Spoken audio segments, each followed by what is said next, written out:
Sintoniza de lunes a viernes a las 7:30 de la mañana el segmento temático de Análisis UNAL. Miércoles. Según la Sociedad Mundial del Sueño, la higiene del sueño pertenece a las rutinas y ambientes adecuados que permiten promover un sueño constante e ininterrumpido. Esta práctica se ideó en 1970 como un tratamiento no farmacológico para el insomnio. Con el concurso de especialistas, profundizaremos en esta práctica e intentaremos responder ¿cuál es el impacto de la higiene del sueño en el cuerpo y la mente? 98.5 FM Bogotá, 100.4 FM Medellín y radio.unal.edu.co. Somos Análisis, somos Radio UNAL, emisoras de la Universidad Nacional de Colombia.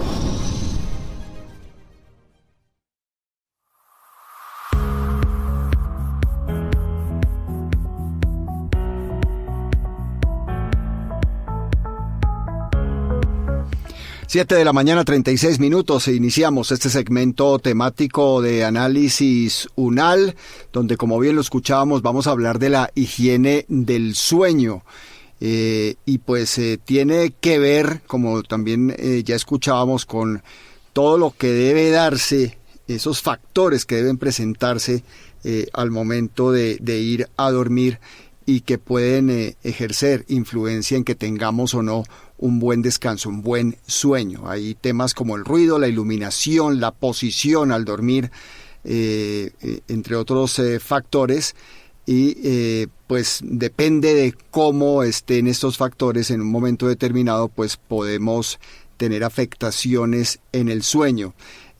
Hay algunas recomendaciones que se dan para que se mejore el hábito del sueño, pero también hay muchos factores hoy por hoy que distraen y nos alejan de esa posibilidad de dormir, y pues entre ellos pues está la televisión, las plataformas, los celulares, los smartphones, y esto afecta seriamente el sueño, y la Organización Mundial de la Salud pues ha expresado que trastornos como el insomnio están en aumento en personas de diferentes edades, y por eso es importante ponerle mucha atención y, de ser el caso, consultar con especialistas cuando el sueño, la necesidad básica de descansar y poder dormir bien, se vea afectada. Vamos a hablar con nuestros invitados e invitadas sobre este aspecto. Va a saludar al profesor Carlos Caicedo, director también del Instituto de Estudios en Comunicación y Cultura IECO de la Universidad Nacional de Colombia y consultor temático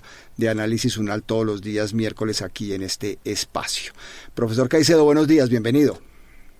Buenos días, Jairo, a nuestros compañeros de trabajo en Radio UNAL y en Análisis UNAL, a nuestros invitados y desde luego a nuestra audiencia. El sueño es uno de los grandes evaluadores de la calidad de vida. El buen sueño es uno de los procesos más reparadores que tenemos los seres humanos. Pero hoy, con Internet de las cosas, con la civilización de la memoria de pez, como dice un autor francés, de los 8 segundos, y con esta suerte de dispositivos que hacen seguimiento permanente, ya nuestro entorno no lo controlamos nosotros. Todas las noches se cargan nuevos correos, llegan nuevos videos, y cada vez más el sueño ha sido el último espacio de conquista de los dispositivos electrónicos. Y todo esto tenemos algunos inconvenientes. Tenemos como sí. ¿Me salgo y vuelvo?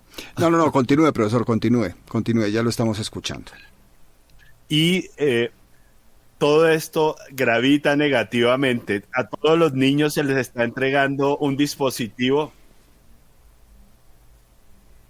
y solo quiero terminar la reflexión llamando la atención que a finales del 2010 Steve Jobs le dijo a un periodista de New York Times que sus hijos nunca habían utilizado un iPad.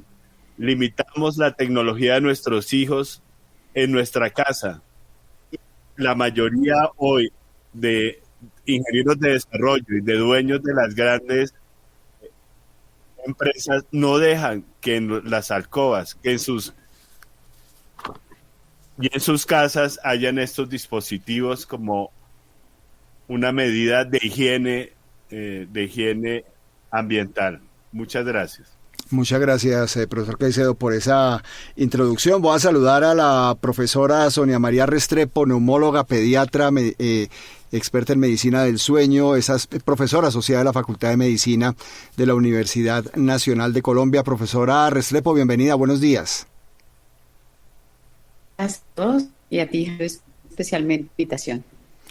Bueno, profesora, hablemos un poco para iniciar la importancia del sueño. ¿Por qué es tan importante el sueño y el descanso? Parecería una pregunta obvia con una respuesta obvia, pero generalmente no nos detenemos a pensar en eso. Simplemente lo hacemos o no lo hacemos. ¿Por qué es importante el descanso y el sueño para las personas, para los seres humanos? Pues ya se conoce que el sueño, así como otras funciones vitales, pues son reconocidas muy importantes, regulan procesos que son básicos para la vida, como la función cardiovascular, la función neurocognitiva, el bienestar metabólico, emocional, y de hecho, pues en los últimos años sí se ha encontrado evidencia científica que también puede, de cierta manera, controlar toda la red del sistema inmunológico. Entonces, no solamente por todas las funciones que cumple el sueño es importante, sino que también pues, es como una de las actividades que hacemos la mayor parte de nuestra vida. La tercera parte de la vida la pasamos durmiendo, así que reconocer su importancia y darle el lugar que se merece en la vida es clave para nosotros.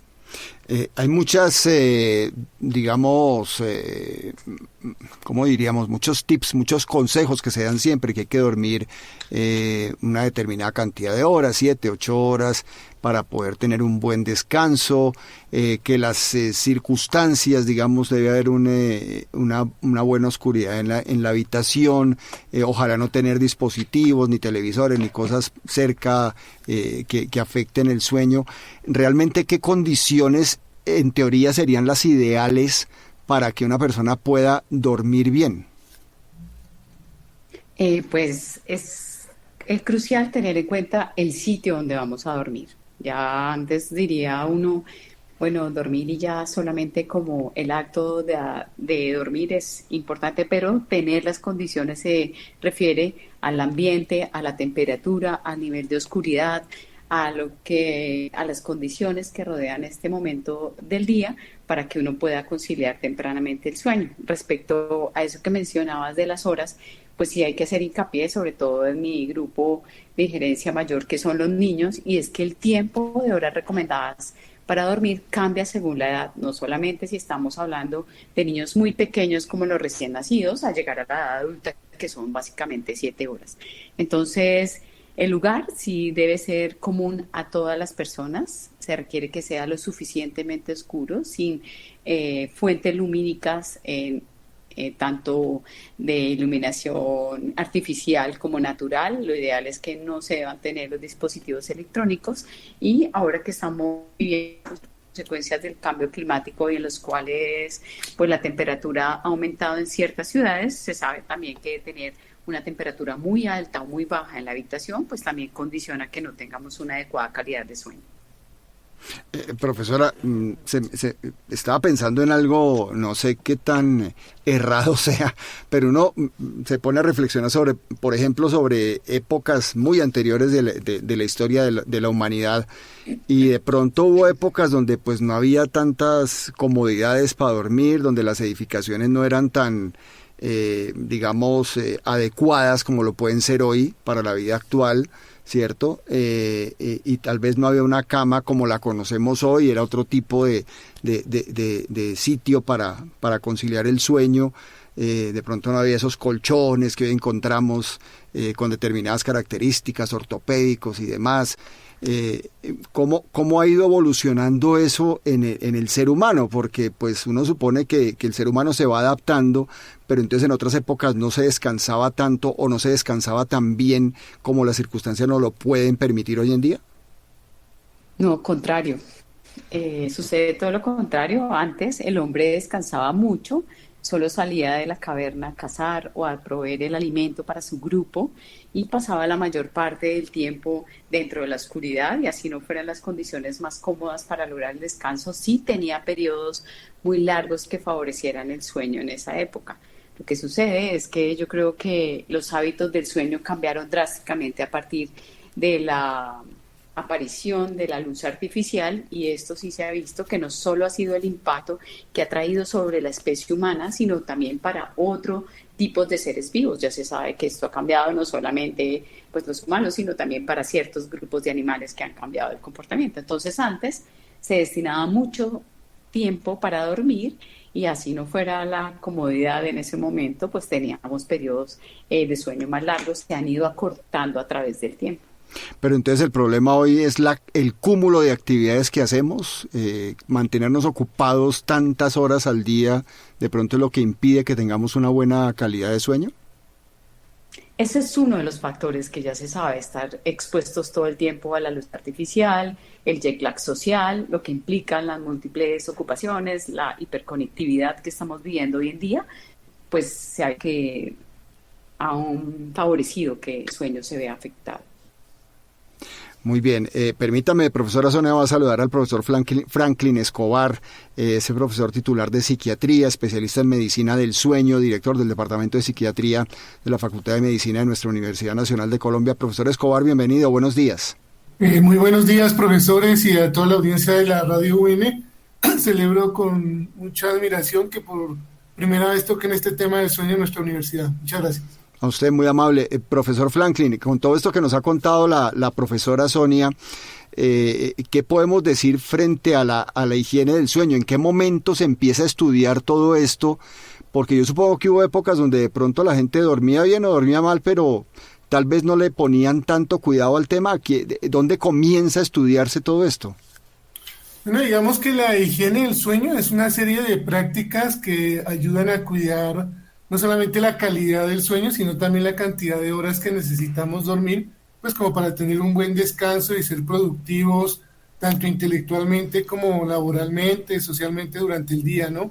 Yo creo que ha habido 3 eventos muy importantes en el desarrollo de la humanidad que han marcado, digamos que haya cambios en el ciclo sueño-vigilia de los seres humanos. Uno fue el descubrimiento del fuego, que los seres humanos empezaron a alumbrar la noche.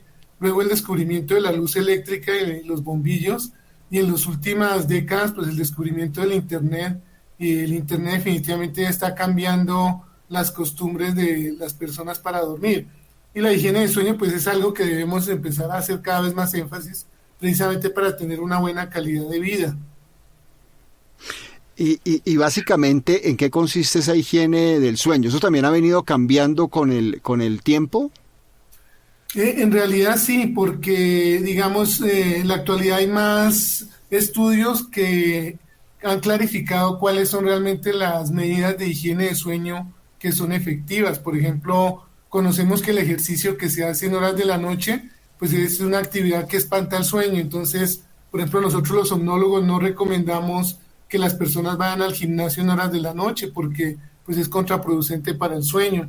También, por ejemplo, se sabe que los estimulantes como el café, el alcohol, el tabaco, una serie de sustancias se consumen en la noche, pues también van a dañar el sueño y no es recomendable consumirla. Y así hay otras medidas de higiene de sueño. Hay un tema importante ahí y usted siendo médico psiquiatra, pues es interesante el estado, la salud mental de las personas, cómo influye en todo esto, las preocupaciones, digamos, no hablemos de afecciones graves de salud mental, pero sí las preocupaciones diarias, el estrés del trabajo, me faltó por hacer esto, tengo que hacer aquello, tengo que organizar lo otro, estoy nervioso por lo de mañana, todo este tipo de cosas, ¿cómo interfieren? Precisamente las dificultades que puede tener uno durante el sueño se convierten en un factor desencadenante de algunas alteraciones mentales, como son, por ejemplo, los trastornos por ansiedad, los trastornos depresivos, el estrés. Son situaciones que si uno no duerme bien, si uno no tiene una buena higiene de sueño, pues se van a desencadenar y van a causar dificultades. Se conoce, por ejemplo, una buena relación que existe entre el insomnio agudo cuando una persona precisamente está llena de preocupaciones, no puede conciliar el sueño, lleva varios días sin dormir, el riesgo de suicidio aumenta, y eso pues es importante saberlo, porque pues hay que acudir a una solicitud de ayuda médica lo más pronto posible. Claro, por supuesto. Profesor Escobar, permítame un segundo, voy a saludar a Leslie Vargas, médica neumóloga y somnóloga también.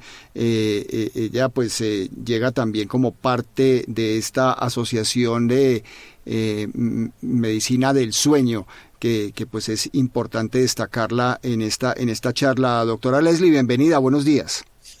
Muy buenos días, muchas gracias por la invitación. Bueno, doctora Leslie, ¿desde cuándo existe la asociación? No tenía idea hasta que entré en este tema a indagar un poco. ¿Desde cuándo existe?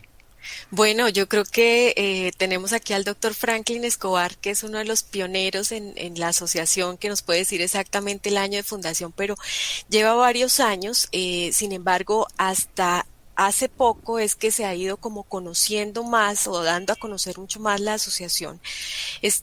Estamos compuestos o los miembros que componen esta asociación corresponden a profesionales de diferentes áreas: psiquiatría, psicología, neurología, neumología, neumopediatría.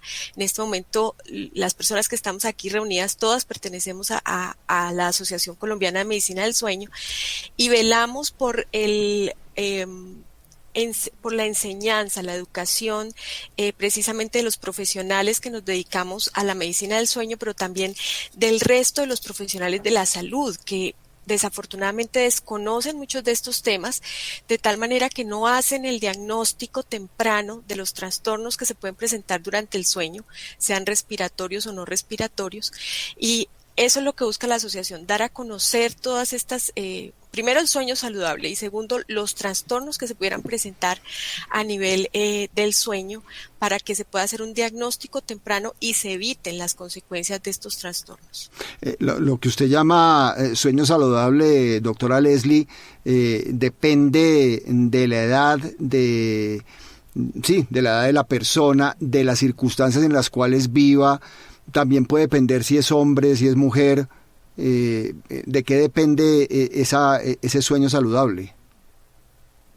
Bueno, toca un tema muy importante, y es que el sueño está determinado por factores individuales, inicialmente incluso pues parte de factores genéticos, pero también obviamente un componente social alrededor, que está alrededor de todos. Por ejemplo, cómo se hace la crianza del niño, cómo se le enseña a dormir desde muy pequeñito, desde el momento del nacimiento, cuál es la dinámica familiar, los trabajos que escogemos, cuál es la dinámica escolar, la misma religión, las personas que tienen que levantarse muy temprano a orar, eso ya hace que haya un cambio en su patrón de sueño, la cultura, la raza, el estrato socioeconómico, y obviamente, como mencionó el doctor Franklin, hay por encima de esto unos cambios que han ocurrido a nivel global, que es precisamente esta sociedad 24/7, todos los cambios geopolíticos, tecnológicos, económicos, que nos han llevado a cambiar obviamente de patrones de sueño.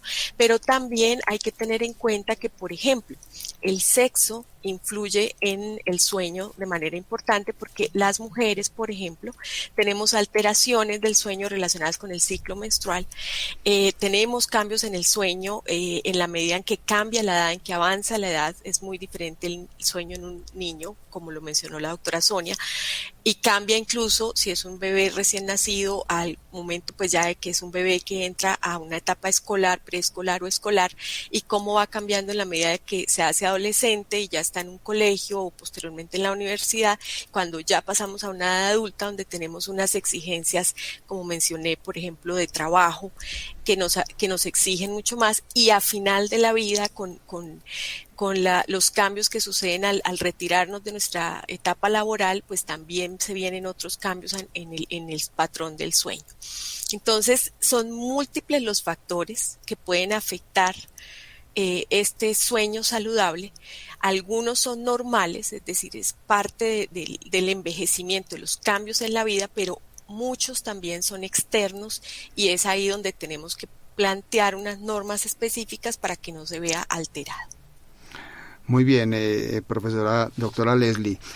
Permítame que voy a saludar a Rosario Hernández, médica otorrinolaringóloga, especialista en trastornos respiratorios del sueño y cirugía del sueño. Doctora Rosario, bienvenida, buenos días. Muy buenos días, muchas gracias por la invitación. Realmente celebro estar en compañía de tan expertos panelistas y que hayan incluido el servicio de otorrino en la temática de sueño, porque ya hace algunos años venimos integrándonos en el manejo transdisciplinar de la patología de sueño. Me llama mucho la atención cirugía del sueño. ¿De qué estamos hablando básicamente cuando hablamos de cirugía del sueño, doctora Rosario? Bueno, cuando nosotros hablamos de cirugía del sueño, nos estamos refiriendo a que la vía aérea superior es un factor supremamente importante en la estabilidad y en las diferentes dinámicas del sueño.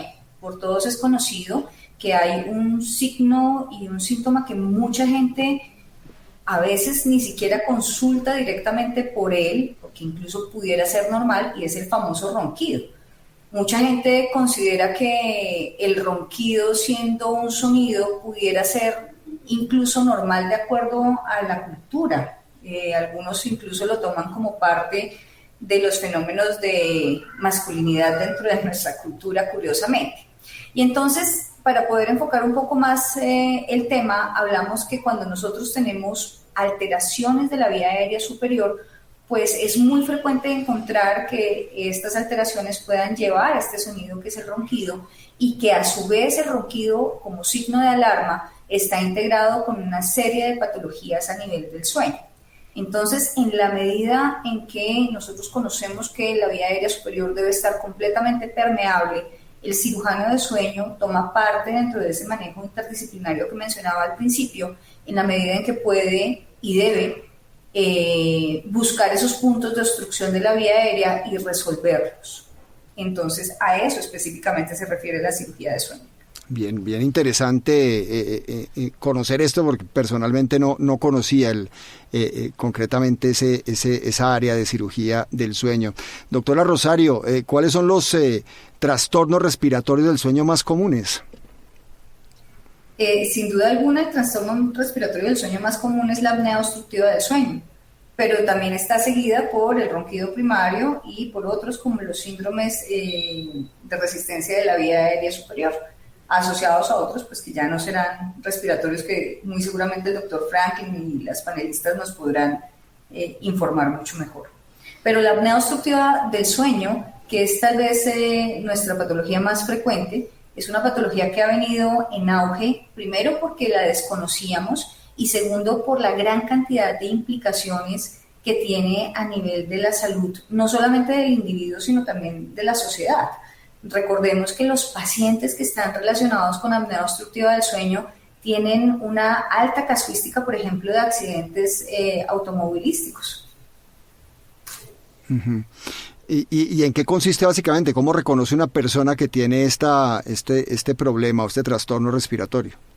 Bueno, las características más frecuentes que encontramos son aquellos pacientes, primero, que roncan, pacientes que se levantan con la sensación de no haber dormido bien la noche anterior, dolor de cabeza en las mañanas, somnolencia durante el día excesiva, sensación de cansancio o de fatiga crónica, incluso algunos pacientes con dolor crónico exacerbado, pacientes que tienen alteraciones a nivel de la memoria, de su estado de ánimo, pacientes que notan que sus actividades en la vida diaria no son las más satisfactorias.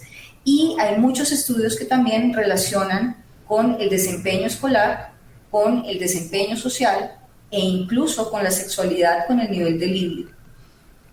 Ese es un aspecto importante. ¿En qué nos puede, o sea, la falta de sueño nos afecta en toda actividad, en lo laboral, incluso en las relaciones interpersonales, como usted lo notaba? Así es.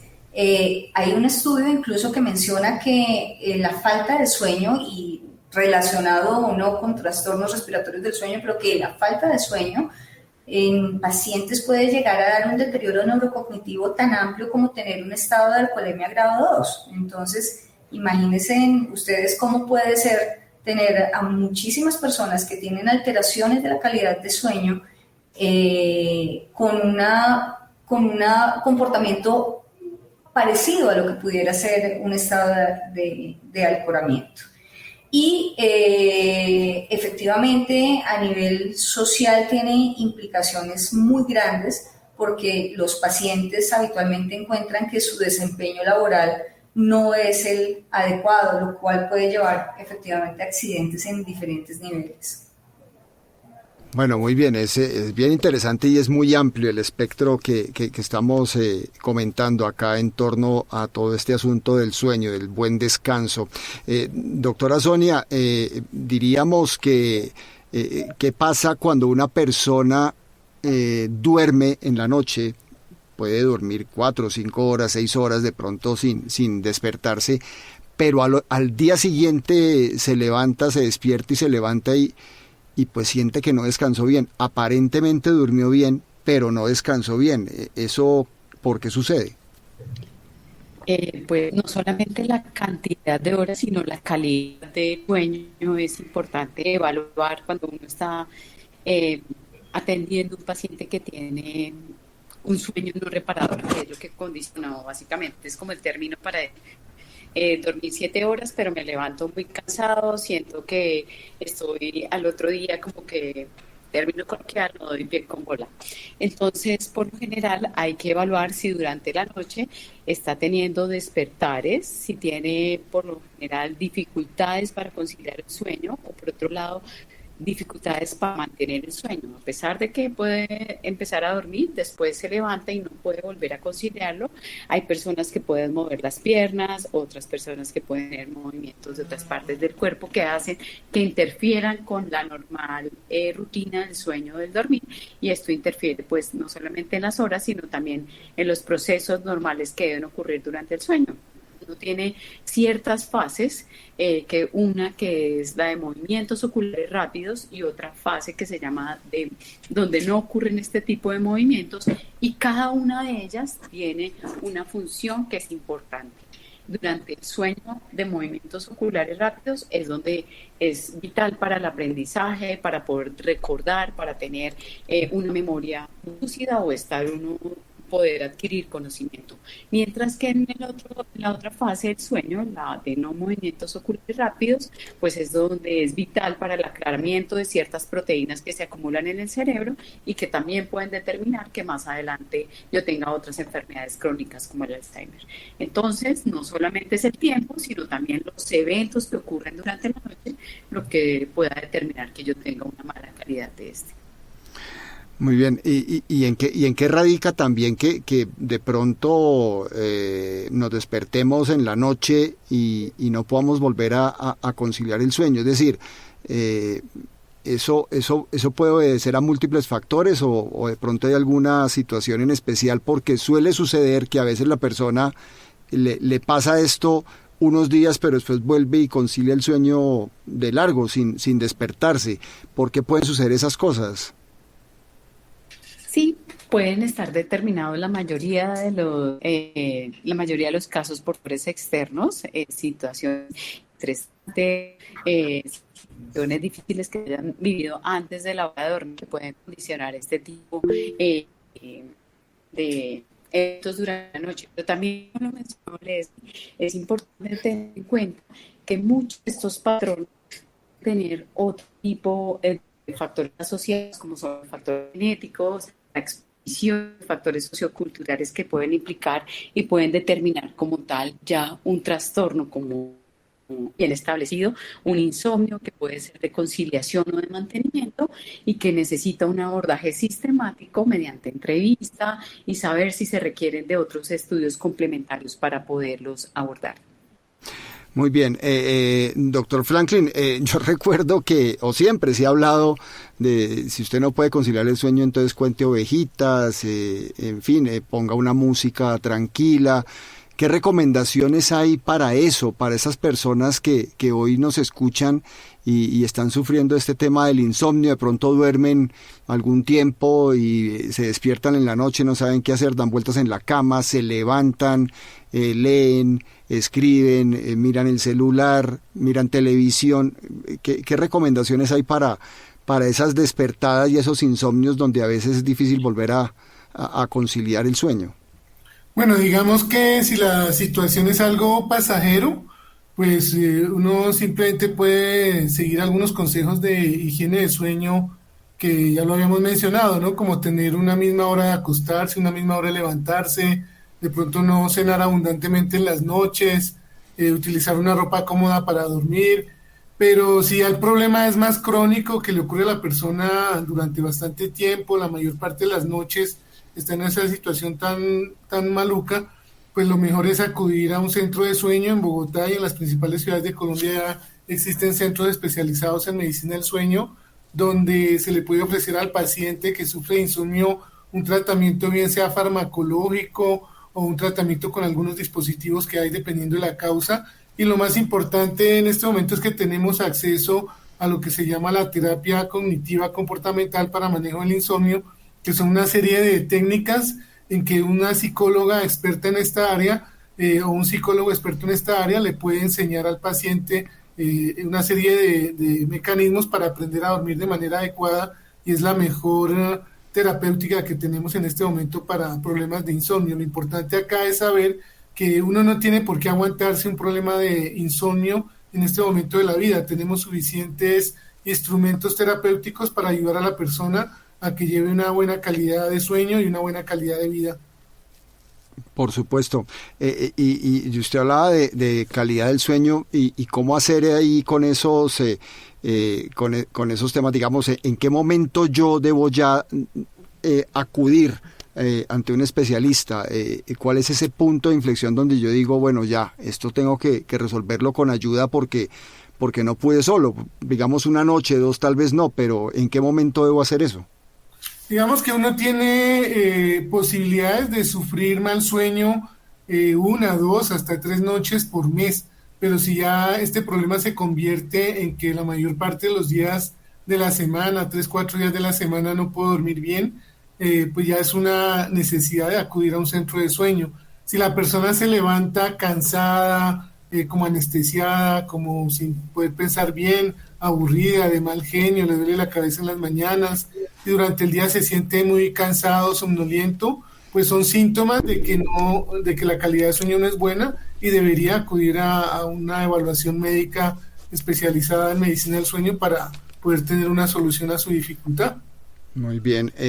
Doctora Leslie, ¿es conveniente levantarse en las noches cuando uno no puede dormir? ¿Eso está bien hacerlo? ¿Ocuparse en algo mientras no se puede dormir? ¿O es más recomendable quedarse en la cama y tratar de dormir? Una de las recomendaciones que les damos a los pacientes que precisamente no pueden conciliar el sueño o que despiertan a la madrugada y se quedan, como dice usted, dando vueltas en la cama, es que se levanten de la cama y estén en un lugar tranquilo, con poca luz, o hagan una actividad que les provoque sueño. Esto es muy importante recalcarlo, que no deben encender pantallas. Por ejemplo, lo que ocurre habitualmente es que la gente se despierta y prende el televisor o se pone a mirar el celular, y ahí lo que está es empeorando la situación. Realmente la idea es que permanezca haciendo una actividad que sea tranquilizante, que sea relajante, que probablemente le permita por decirlo de alguna manera, espantar esos pensamientos intrusivos que pueden llegar a las horas de la madrugada, que más bien le permita relajarse y con esto, cuando vuelva a tener sensación de sueño, somnolencia, pues vuelve y se acuesta en su cama. Cuando las personas se quedan dando vueltas en la cama, lo que hacen es perpetuar una conducta en la cual van a tener como una especie de molestia o de aversión por la cama, y eso empeora el insomnio. Sí, hay un tema interesante ahí, y es como el temor a acostarme a dormir porque sé que no voy a poder dormir. Esa predisposición también influye mucho, ¿no? Así es. Realmente el problema del insomnio va de la mano con pensamientos negativos, que es lo que finalmente lleva a la persona a tener como una mala calidad de vida.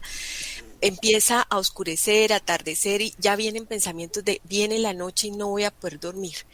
Llegan a su casa, ven la habitación y viene el pensamiento negativo de ahí está la cama, no voy a poder dormir. Son una serie de conexiones que se hacen de manera negativa hacia estos momentos de falta de sueño, de imposibilidad para dormir, y la gente termina teniendo cada vez esto de forma más repetitiva, y eso hace que refuerce esos pensamientos negativos, y eso es una de las cosas que se trabaja en la terapia cognitivo-comportamental a partir de técnicas que le permiten precisamente al paciente romper con estos pensamientos como rumiantes que aparecen durante la noche.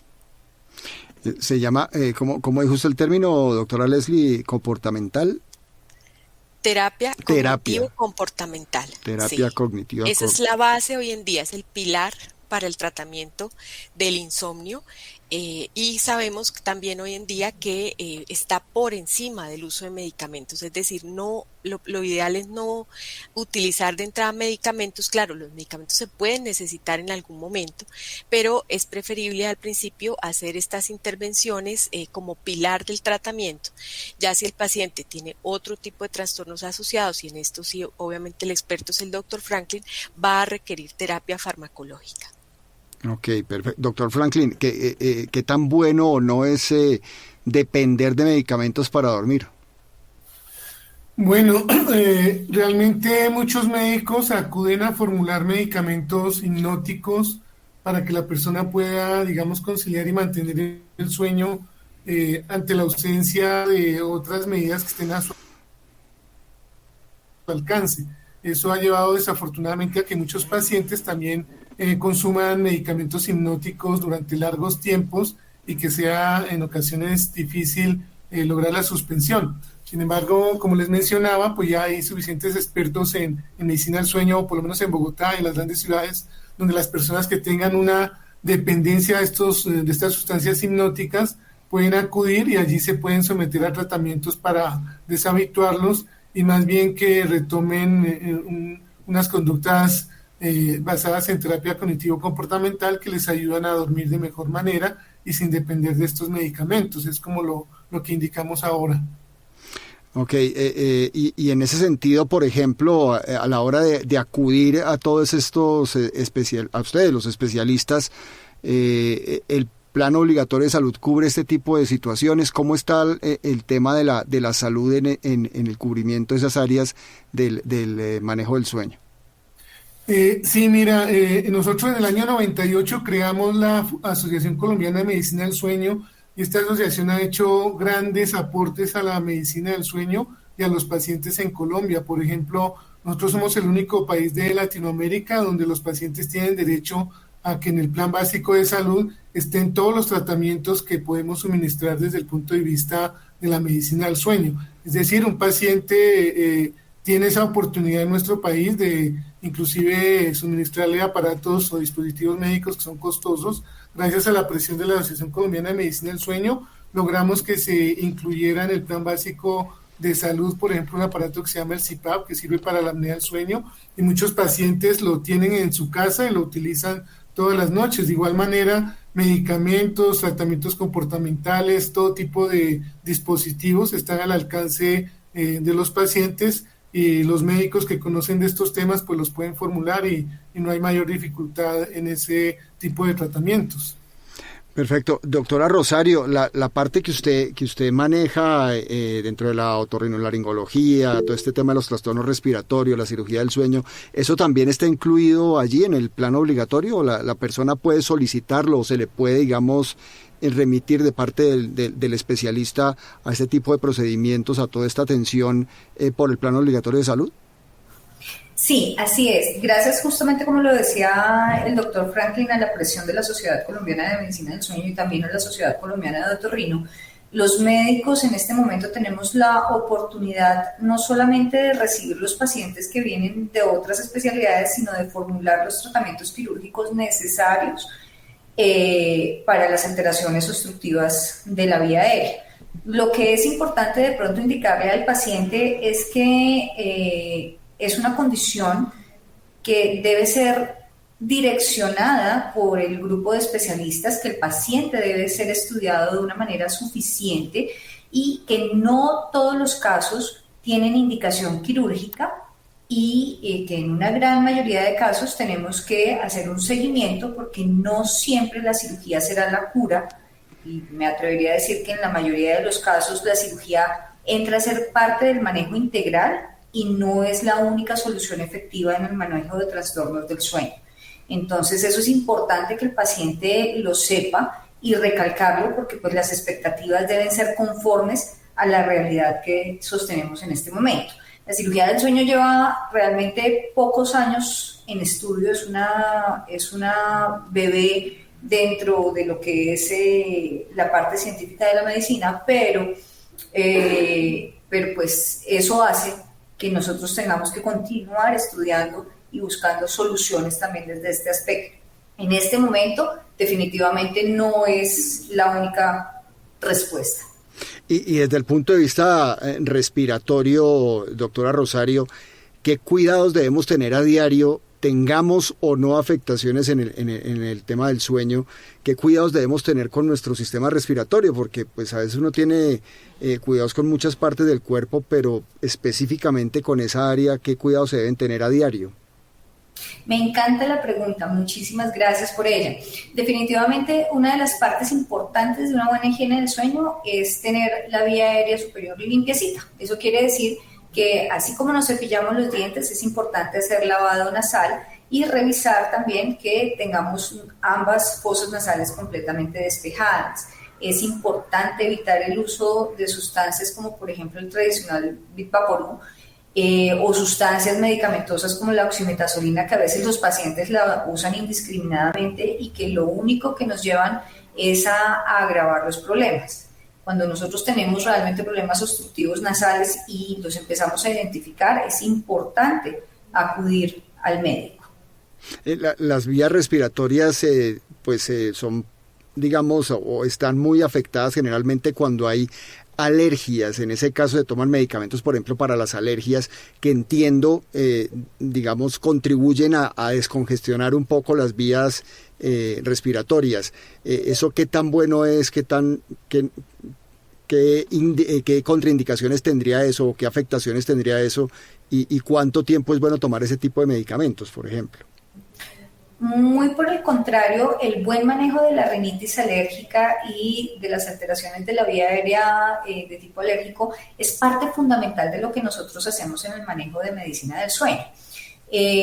Por ejemplo, una de las situaciones que nosotros tenemos claras es que debemos empezar a manejar al paciente con este tipo de alteraciones antes, por ejemplo, de llevarlos a estudios de sueño, porque pues sabemos que, por ejemplo, la rinitis alérgica y todo lo que ocasiona a nivel inflamatorio dentro de la vía aérea superior puede llevar a aumentar los resultados de los estudios y por ende llevarnos a sobreestimar el resultado de la patología. Entonces es definitivamente muy importante continuar con buena adherencia los tratamientos que tenemos con respecto a toda la parte alérgica e identificar obviamente todos los factores ambientales que puedan empeorar o que puedan generar una situación que facilite las respuestas alérgicas dentro del organismo, dentro de nuestro medio ambiente, de tal manera que podamos pues llevar a facilitar el control de la misma patología. Muy bien, bien interesante este tema. Doctora Sonia, desde la parte de la neumología, pues suponemos que fumar y este tipo de cosas que afectan mucho nuestros pulmones, también son determinantes a la hora de tener una buena higiene del sueño, ¿no? Claro que sí, no solamente por el efecto directo del cigarrillo sobre el sistema respiratorio como tal, que produce una inflamación de las mucosas de la vía aérea superior e inferior, sino también por el efecto de la nicotina en lograr conciliar el sueño. Entonces es como un doble daño y hoy vemos que no solamente es el cigarrillo convencional, sino también los sistemas de dispositivos electrónicos dispensadores de nicotina. Esto se ha visto que afecta, sobre todo, pues tiene un impacto en la edad adulta, pero ya tenemos niños en Bogotá que desde los 7 años también están utilizando este tipo de dispositivos y pues no solamente agravan el efecto sobre las respiratorias, sino también todo el condicionante que tienen para el sueño, sobre todo en una edad que para mí es crucial y que ha sido como una de las campañas más grandes que hemos lanzado desde la Asociación Colombiana de Medicina del Sueño, es el bienestar del sueño en los adolescentes, porque de repente los niños más pequeños, pues los padres de familia tenemos como cierto poder de injerencia en la rutina del sueño, que sea regular y poder establecerla, pero llega la adolescencia y esas rutinas como que tienden a diluirse un poco, a ser menos intensas y ahí empiezan los problemas. Claro, el profesor Caicedo, usted tiene una inquietud, adelante. Sí, muchas gracias para nuestros invitados, para el profesor Escobar. ¿Cómo todos estos cambios en los hábitos, el acceso a tecnologías, afectan hoy a los menores de edad y qué significa esto para los adolescentes? Y lo otro es, frente a actividades que se volvieron prácticamente sin horario, como esta propia en la que estamos, donde un realizador de radio o televisión debe estar a las 4 de la mañana en su trabajo, o ciertas actividades que se realizan en contrajornada, el transporte, los conductores de grandes camiones se desplazan por el mundo en la noche, y eso está bien, pero en condiciones difíciles como las colombianas ahora, pues no solamente es el estrés de la vigilia, seguramente gestionada con bebidas endulzadas y cafeína y todos estos otros elementos que la gente toma para no dormirse. ¿Qué significa eso? Y cómo se proyecta en una sociedad que cada vez tiene más problemas de calidad de vida, profesor Escobar y profesoras invitadas. Bueno, muchas gracias por la pregunta, profesor Caicedo. Digamos que el tema del sueño en los menores de edad, pues se lo vamos a dejar a la experta, que es la doctora Sonia María Restrepo Gualteros. En cuanto al trabajo por turnos, que es uno de los problemas más frecuentes en nuestra época, hay muchísimas cosas para investigar, para decir. Por ejemplo, pues alguien tiene que hacer un trabajo nocturno, los médicos, las enfermeras, los militares, la policía, los transportadores, los aviadores. O sea, hay mucha gente que tiene que hacer un trabajo nocturno.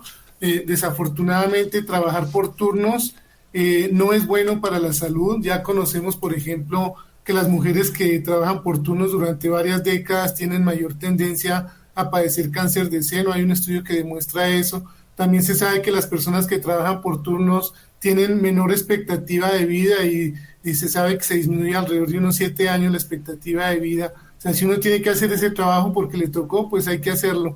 Pero definitivamente no estamos fabricados genéticamente para desempeñarnos en horas de la noche. La noche es algo que lo ha desarrollado el ciclo luz-oscuridad y nosotros nos hemos tenido que adaptar, y la noche es básicamente para descansar y recuperarnos de las actividades del día.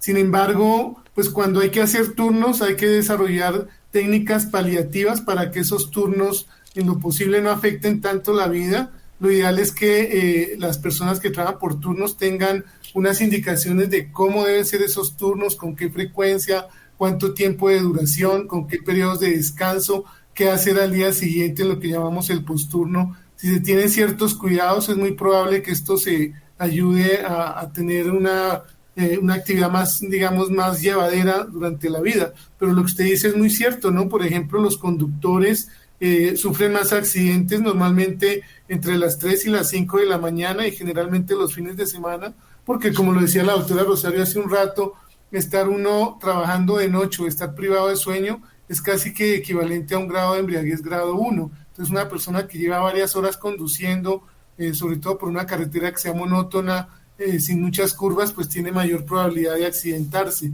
Y hay cantidad de ejemplos en la literatura de cómo accidentes grandes, inclusive centrales nucleares, de barcos petroleros que se han hundido debido a fallas de las personas por haber estado excedidos en el tiempo de trabajo por turnos. Es muy importante lo que usted menciona, profesor Caicedo. Sí, doctora Sonia, yo quería agregar a eso. El trabajo por turnos pues significa, y lo vemos por ejemplo acá con las personas que cuidan la seguridad en el edificio aquí en el Uriel Gutiérrez, pues tienen turnos de noche, y el que sale a las 5 de la mañana o 5:30, pues tiene que irse a dormir a su casa. ¿Qué tan bueno es dormir de día y no hacerlo de noche? O hay personas que duermen a lo largo del día, pero en la noche de pronto no duermen por hábito. ¿Eso qué tan conveniente es?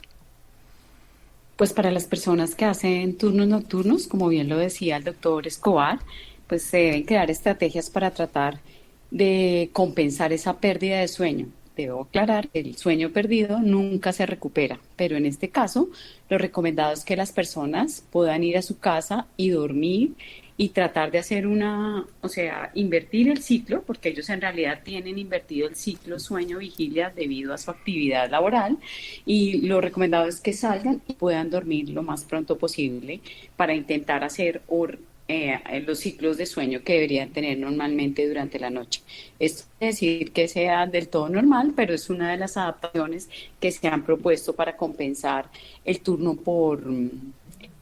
de noche. También hay estudios clínicos que han tratado de dilucidar o plantear ciertas estrategias a estas personas que trabajan de noche, y se ha recomendado, de hecho, en los últimos años, no solamente aquellos que trabajan un día sí, un día no, sino que lo ideal sería trabajar una noche y tener 2 noches de descanso. Sin embargo, pues eso depende de muchas cosas: la legislación laboral, las condiciones de trabajo, el empleador. Entonces, que hacen que se logre esto sea muy difícil, pero sí se debe tener en cuenta que estas personas pues deben tener una rutina especial para tratar de compensar el sueño que pierden durante la noche. Y respecto a si una persona que duerme mucho de día, pues definitivamente lo que hace es que le está quitando eficiencia a la noche.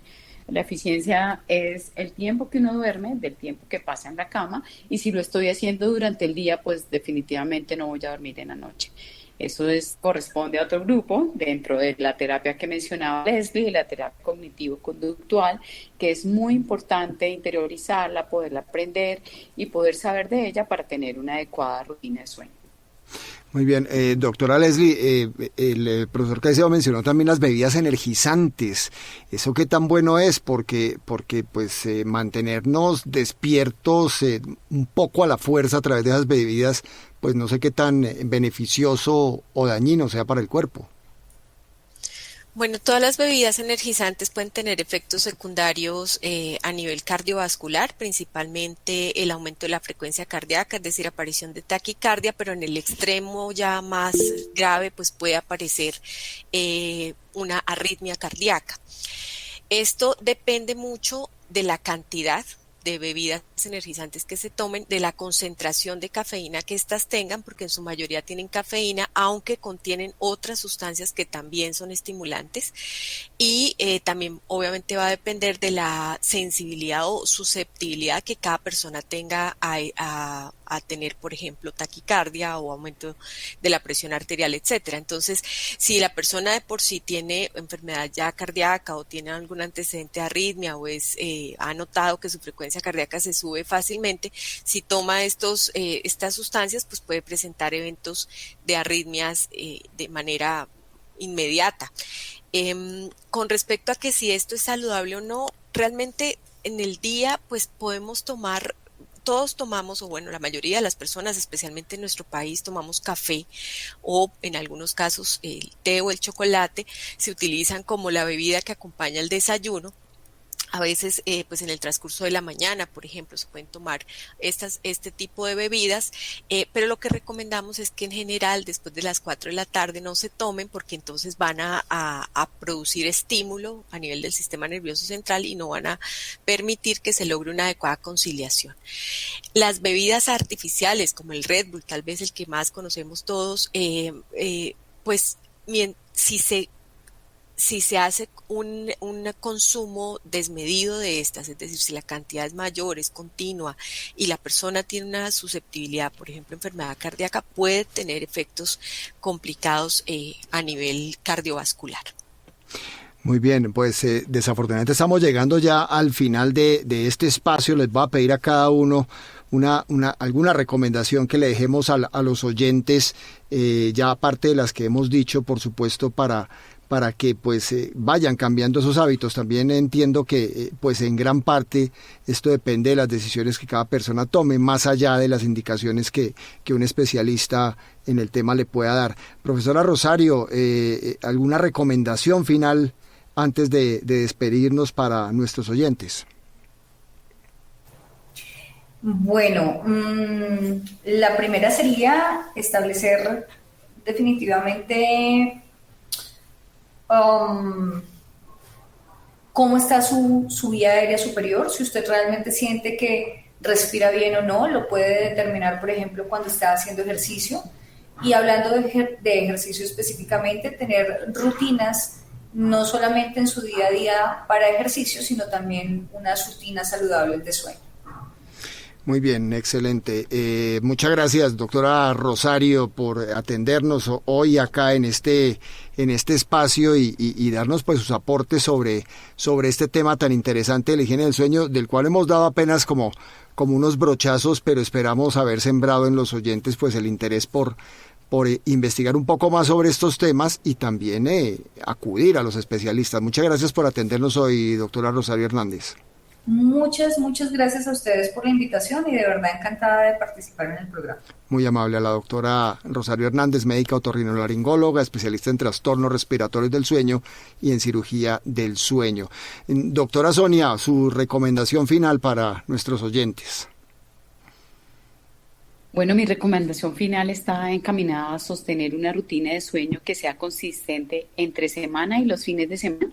La última semana se ha producido una gran cantidad de información respecto a esto y lo importante es que uno tenga los hábitos de dormir saludablemente los días entre semana y de esta misma manera ser consistente los fines de semana.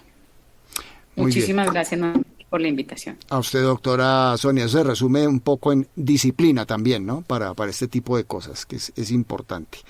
Muchas gracias. Muchas gracias a la doctora Sonia Restrepo, neumóloga, pediatra, experta en medicina del sueño y profesora asociada en nuestra Facultad de Medicina. Profesor Franklin, su recomendación antes de irnos. Bueno, yo quisiera dar una recomendación para la comunidad universitaria y es que ojalá los profesores tomen conciencia y no coloquen clases entre las 6 de la mañana y las 9 de la mañana, que es un horario inadecuado para aprender, y lo mismo entre las 12 del día y las 2 de la tarde. Si hacemos eso, con toda seguridad que van a aumentar los puntajes en las pruebas que se hacen para mejorar el ranking en las universidades, por lo menos públicas. Muchas gracias. Muy bien, muchas gracias, doctor Franklin. Aquí estaban diciendo que ojalá no pusieran programas de radio tampoco de las 6 de la mañana. Sería ideal. A manera de chiste para concluir este espacio. Doctor Franklin, muchas gracias por atendernos hoy. Que tenga un excelente día. Muy amable. El profesor Franklin Escobar, titular de psiquiatría en nuestra universidad, director del departamento de psiquiatría de nuestra Facultad de Medicina. Doctora Leslie, también un agradecimiento especial para usted, su recomendación final antes de despedirnos. Yo quiero invitarlos a todos a que seamos defensores de nuestro sueño. El sueño es un estado fisiológico, es como respirar, es como alimentarnos, es algo que necesita nuestro organismo y que cumple unas funciones específicas, pero también es a lo único que le podemos robar tiempo. No le podemos robar tiempo a nada más en la vida, entonces le robamos tiempo al sueño y resulta que nos estamos robando vida. Muy buena frase para concluir este espacio. Si le robamos tiempo al sueño, nos estamos robando vida. Muchas gracias, doctora Leslie, por atender esta invitación. Muy amable a la doctora Leslie Vargas, médica internista, neumóloga y directora de la Clínica de Sueño y del Centro de Investigación del Instituto Neumológico del Oriente en Bucaramanga y, por supuesto, miembro también de la Junta Directiva de la Asociación Colombiana de Medicina del Sueño, ACMES. Profesor Caicedo, nos despedimos hoy. Muchas gracias también por atender, como siempre, todos los miércoles esta invitación aquí en este segmento temático. Muchas gracias, y quedaron por lo menos 2 temas. ¿Qué pasó en la pandemia con el trabajo en casa y el sueño? Y la segunda, ¿dónde debe quedar ese sueño antiguo que es los pequeños sueños después de almorzar? Que las se han siestas. perdido. Sí, Las señor. famosas siestas. Sí, señor. Muchas gracias. Sí, nos faltó preguntar, nos va a tocar hacer una segunda parte sobre este tema de la higiene del sueño. Muchas gracias, doctor Caicedo, que tenga también un excelente día usted y en todas sus actividades. Y a todos los oyentes un agradecimiento especial. Terminamos este segmento temático aquí en Análisis UNAL, pero no se despeguen de esta franja informativa, ya viene la agenda universitaria.